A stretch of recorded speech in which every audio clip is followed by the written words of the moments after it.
नमस्कार, आप देख रहे हैं सिटी पोस्ट। मैं वंदना। राज्यसभा सीट को लेकर के आज बीजेपी के उम्मीदवार विवेक ठाकुर विधानसभा पहुंचे और उनके साथ में तमाम विधायक और नेता मौजूद थे।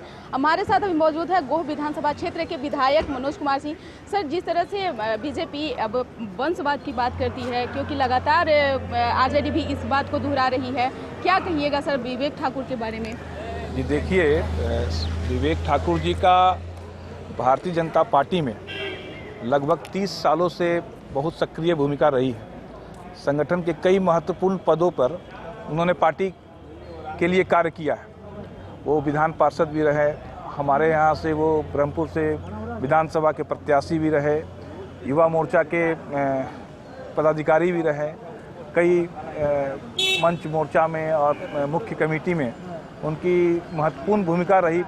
पार्टी के लिए कार्य करने में तो वो लगातार सक्रिय रहे हैं पूरे बिहार में और राष्ट्रीय स्तर पे भी, इसलिए ये आरोप बेबुनियाद है। जी, अब आरजेडी कह रही है कि जिस तरह से वो भूमिहार को एक सीट दी, उसी तरह से अब बीजेपी भी आरजेडी के रास्ते पर चल रही है और वो एक सीट जो अपना है वो भूमिहार जात को ये करे, मतलब जातिवाद को लेकर के तमाम बीजेपी के लिए जातिवाद कोई मुद्दा नहीं है। बीजेपी तो राष्ट्रीय स्तर की पार्टी है और राष्ट्रीय स्तर पर वो इन प्रत्याशियों का चयन करती है, इसलिए केवल बिहार के प्रदेश में इसको नहीं देखा जाना चाहिए। बीजेपी के लिए जात की परंपरा नहीं रही है। बीजेपी को जानने समझने वाले लोग और बीजेपी के जो कार्यकर्ता लोग हैं या बीजेपी के जो समर्थक वोटर भी हैं, वो भी इस बात को भलीभांति जानते हैं। बीजेपी के लिए जात कोई मुद्दा ही नहीं। जी, आरजेडी जिस तरह से दोनों उम्मीदवारों को राज्यसभा भेजने का काम किए हैं, उस पर आपका क्या कहना है सर? आरजेडी पे जो आरोप पहले से लगते रहे हैं, अदालत में तो वो आरोप को निराधार नहीं कर पाई।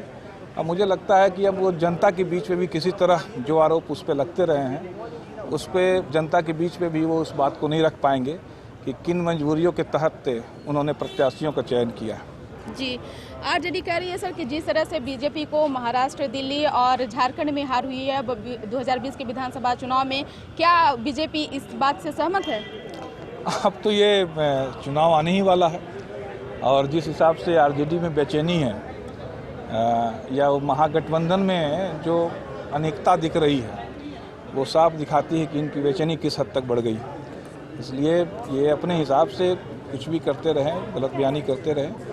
हमारी पार्टी, हमारा गठबंधन अपने लक्ष्य की ओर काफ़ी बेहतर तरीके से अग्रसर है। जी, थैंक यू सर। तो आपने सुन लिया कि किस तरह से जो विधायक हैं मनोज कुमार सिंह, जो अपने आप में एक इनकी बात को बड़े ही बखूबी के साथ ये कहते हैं और उनका साफ तौर से कहना था कि जिस तरह से आरजेडी आरोप लगा रही है वंशवाद को लेकर के, तो ये सरासर गलत है, क्योंकि बीजेपी सबका साथ सबका विकास लेकर के चलती है। और जिस तरह से अभी आरजेडी के अंदर खाने में जो चल रहा है, बातें जो चल रही है, इससे यही लगता है कि महागठबंधन एक नहीं है, वो जल्द ही बिखरने वाली है। इस खबर में बस इतना ही। अगर आपको हमारी खबर अच्छी लगे, इसे अपने दोस्तों के साथ शेयर करें, हमारे यूट्यूब चैनल को सब्सक्राइब करें, बेल आइकन जरूर दबा दें। आपका सहयोग समर्थन लगातार सिटी पोस्ट को मिल रहा है, आगे भी सहयोग बनाए रखें। धन्यवाद।